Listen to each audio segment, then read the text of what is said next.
Oi, gente, tudo bom? Eu não sei se tá gravando, eu acho que tá gravando. Eu não sei como você chegou nesse vídeo, porque eu realmente não sei como eu não tô divulgando esse vídeo, sabe? Eu passei muito tempo da minha vida deixando de lado esse propósito aqui no YouTube. Eu comecei quando eu tinha 14 anos, hoje eu tenho 23. Próximo ano vai fazer 10 anos que eu comecei a gravar vídeo aqui no YouTube. E eu parei 4 anos. E não foi apenas de YouTube, mas foi da minha vida ativa, sabe? Com a obra do Senhor. De certa forma, sendo honesta, a gente quebra nossos princípios quando a gente acredita em algo e não faz, sabe? É desonesto a gente acreditar em algo e não cumprir, não fazer. Então isso termina mostrando que você não é uma pessoa íntegra. Muitas vezes, durante esses 4 anos que eu passei distante daqui, não foi apenas distante do YouTube, foi distante da missão, do propósito. A vida cristã, ela, ela tem sim seus altos e baixos, e não é uma linha tênue, sabe? Não é algo linear. Ao longo dessa caminhada, é normal que você perca o trilho quando deixa de priorizar o mais importante. Quando a gente deixa as distrações, o perfeccionismo, tudo isso ser o Deus das nossas vidas, a gente, aos poucos, sabe, vai matando o nosso propósito. Foram pequenas ações que roubaram meu tempo. Pequenas atitudes que foram entrando no espaço que eu nunca deveria ter permitido, sabe? E quando você vê, passou um ano e você já não se sente mais a mesma pessoa. Quando você vê, se passaram 2 e você ainda não conseguiu ser aquela pessoa de antes. E como eu estou falando de forma sincera, abrindo meu coração para vocês e compartilhando que muitos possam estar passando pela mesma coisa. Como eu falei, durante esses 4 anos, minha vida de ir à igreja se mantiveram. Eu falo isso focando na missão, tá, gente? Eu falo isso focando no propósito de existir, propósito de servir, sabe? Pra que você foi chamado, sabe? Isso, eu falo nesse sentido. E mesmo estando, sabe, dentro de uma igreja, você se perde em você mesmo, sabe? E coisas assim, eu não sei se tá fazendo muito sentido pra vocês.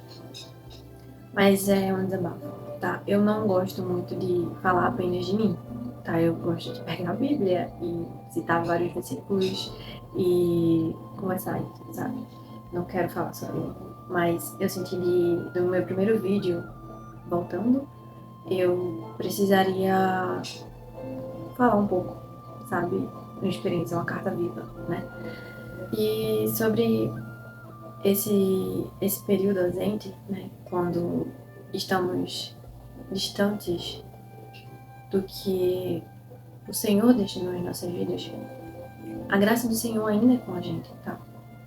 Hoje eu olho para esses 4 anos que passaram e eu digo, eu gostaria que tivesse sido diferente. Foi frustrante quando eu reparei. Frustrante porque eu me culpei, sabe? Coloquei fardos e era desgastante ver que eu não conseguia sair. Não conseguia ver razão, sentido. Termina que você fica em um ciclo de culpa. E eu já tava entrando no assunto que eu falei que eu ia deixar para outro vídeo, mas tem momentos em que quando isso é de fato, isso é um fato, que quando você não prioriza o Senhor, coisas vão começar a ser prioridade na sua vida. E mesmo que você não queira errar, tá? Mesmo que você... Apesar que a gente que é cristão, independente, né? Se tá no propósito ou não, a gente erra, tá? A gente, né? Óbvio, a gente não é perfeito. Mas eu falo que quando eu estava nesse período de sair, tomar um fôlego, levando o raciocínio da linha da culpa, você vai se cobrando, né? E você não vai enxergando amor nisso. É autopunição em cima de autopunição. Você coloca um fardo sobre você, você não se perdoa, você não olha pro alto e vê que aquele alto vai conseguir te tirar dali. Eu ficava indignada comigo mesma, porque as pessoas falavam, eu escutava várias pregações que diziam: Senhor, é a tua força. Olha, Deus, Ele vai lhe conceder força. E eu ficava, mas meu Deus, eu tenho orado todos esses anos por força. E eu não tô conseguindo ver essa força, porque eu ainda continuo no mesmo ciclo. Eu ainda continuo entre quedas e falhas, eu ainda continuo. Só que o erro é muito mais profundo do que a gente pode imaginar. Então só Deus pode revelar isso pra gente. E algo que eu percebi é que minha vida toda, sendo cristã, eu sempre me coloquei nesse patamar do perfeccionismo, de me cobrar e de que eu preciso fazer algo para que eu me sentisse amada por Deus. Eu simplesmente não conseguia sentir esse amor pleno, completo. Porque eu sempre me cobrava e quando existia uma queda, eu não conseguia ver amor de Deus nisso, me erguendo. Eu simplesmente me culpava e me fazia de escrava e não amiga de Deus, não filha de Deus, mas de escrava. Pelo menos eu estava sendo escrava de Deus, né, serva, mas eu sei que o Senhor quer muito mais do que uma relação de escravo com a gente. Tipo, Deus não faz a gente de escravo, mas é porque tem uma mensagem, eu vou deixar aqui, né? Que a gente se torne escravo não do pecado, mas de que Deus tem uma mensagem sobre isso, a gente não estou falando isso à toa. Mas eu, na minha cabeça, era tipo, eu sei que o Senhor não me ama mais, eu sei que eu não sou tão digna mais de ser sua filha. Tipo, gente, a gente nunca vai ser tão digna ou digno para ser filhos e filhas de Deus, sabe? Então isso, quando existia isso, eu me sentia um lixo, me sentia a pior pessoa do mundo, só que eu já era a pior pessoa do mundo. O que as pessoas viam de algo bom em mim era Cristo. E as coisas que eram ruins era eu mesma, era o meu eu falando. Né? E claro, a gente tem que ter a consciência disso, a gente tem que se arrepender mesmo, mas o verdadeiro arrependimento genuíno, né, vai da gente mudar a rota, né, mudar o caminho, ir na contramão daquilo e se sentir amadas e perdoadas por Deus, porque como é que eu não ia entender o amor e o perdão do Senhor sobre a minha vida, né, dessa forma, e como é que eu vou conseguir perdoar outra pessoa? Então, eu me coloquei muitas vezes no patamar de, sabe, eu sou pura e eu não... É inegociável. Eu não posso errar, sabe? Então, eu não sei se tá fazendo isso na cabeça de vocês, irmãos, mas muitas coisas me corroeram muito. E eu me tô misturando os assuntos aqui, mas não sei como o Senhor vai falar na mente, na vida de vocês sobre isso. Mas eu li essa semana uns títulos, né, que eu vejo que a raiz do problema é muito mais profunda do que a gente pode imaginar, sabe? Eu vou pegar aqui para ler para vocês. E foi alguns checklists que fui fazendo de mim, e muitas vezes nossos problemas têm mais raízes emocionais do que tudo, né? E um deles era... eu sentia que eu precisava provar meu valor o tempo todo, sabe? que eu precisava ser perfeita para agradar a Deus. E, sabe, espero me sentir pronta para mudar. E esse momento nunca chega. Então, esse foi bem o meu resumo de uma vida cristã nada constante. Entre mais baixo do que alto, no mais profundo abismo da minha alma, eu pedi socorro. E algumas pessoas devem estar falando, Thalita, mas durante esses 4 anos, Deus simplesmente ficou em silêncio e simplesmente só te deixou assim, nessas crises, dúvidas dentro de si. Não, de jeito nenhum, sabe? Mas durante todo esse período, ele sempre falava, ele sempre mostrava, mas o coração do homem é enganoso. E mesmo ele falando palavras maravilhosas e entre quedas e recomeços, sabe? Ele sempre dava um jeito de sempre falar. E é por isso que eu enxergo a vida hoje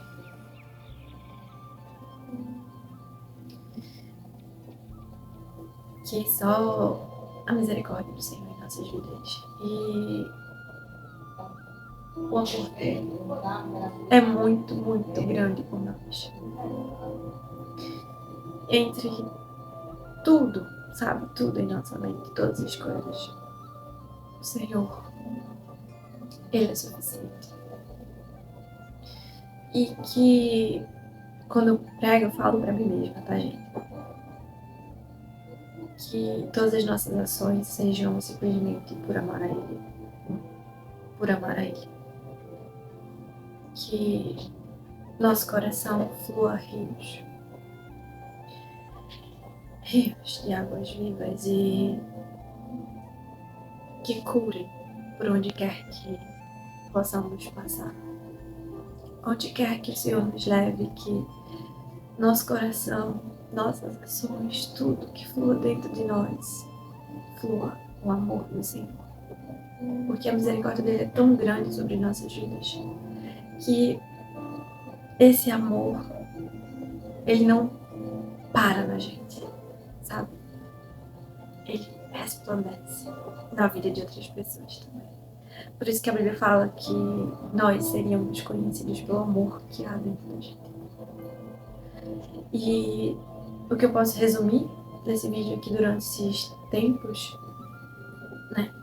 Nessa busca incessante por esse propósito, o que eu pude tirar como certeza é o amor dele. O amor que permanece mesmo nos dias mais frios ou obscuros das nossas almas. É um amor que permanece e que não desiste de nem segundo da nossa vida sequer. Ele desiste ou abre mão. Ele é interessado no nosso interior por completo. E todas as vezes, irmãos, de quedas, de coisas assim do tipo, eu experimentava o dobro do quão macias eram as mãos do Senhor. Tem uma canção que fala vou orar e fala uma frase disso. Então, entre questionamentos, sabe? E durante esse intervalo de tempo, Deus ele sempre falava comigo. Todos os anos era uma mensagem, sabe? Então, eu tenho vivido a mensagem que ele me deu no início do ano. E que possamos ser sempre sacrifício vivo, corações quebrantados diante do Senhor, para não nos importarmos com nossa reputação, nossa ação, o que as pessoas pensam da gente, o que é que vão pensar de mim. Tudo isso nada importa, tudo é vaidade. Tudo é vaidade, tudo passa, tudo passa. Mas a palavra do Senhor, ela permanece. Nosso propósito, ele tem que permanecer. Então, que o Senhor, assim, possa abençoar a vida de vocês. E eu espero que eu volte mais vezes aqui, né? E em nome de Jesus, né? Que, assim, o Senhor abençoe a vida de vocês. Eu pretendo fazer outros vídeos falando da minha fase atual para a glória do Senhor, para que mais pessoas sejam com esse testemunho, né, irmãos? Sejam edificadas. Eu acho que essa é a palavra certa. Edificadas. Para que a gente creia e cresça na fé. E eu não sei quem que vai ver esse vídeo. Eu não sei se alguém vai estar vendo aqui o vídeo e vai comentar alguma coisa. Gostaria muito de ver algum testemunho. Ver, sabe, isso, essa troca, essa comunhão. Que crescemos juntos, assim. Então, Deus abençoe vocês, não sei. Beijinho, tchau.